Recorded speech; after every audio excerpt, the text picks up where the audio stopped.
আলাইকুম রহমতুল্লাহ। সুনান ইবনে মাদা শরীফের হাদিস 3537 হযরত ইমরান ইবনে হুমায়ুন রাদিয়াল্লাহু আনহু থেকে বর্ণিত।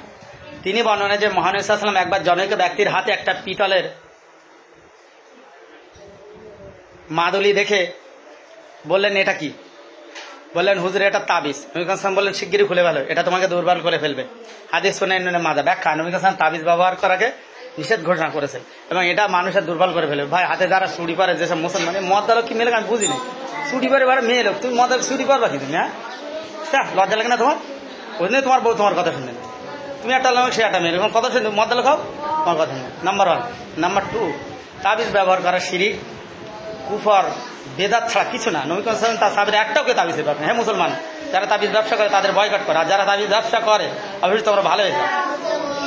অবশ্যই অবশ্যই তাবিজ ব্যবসা। এই বাচ্চারা, আমার একটা প্রশ্নের উত্তর দাও।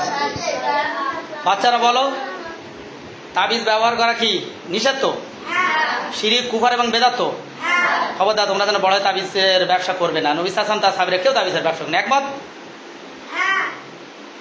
ঠিক আছে, করতে থাকো। আমি তোমাদের একটা ডিস্টার্ব করলে মাফ করবে আমাকে।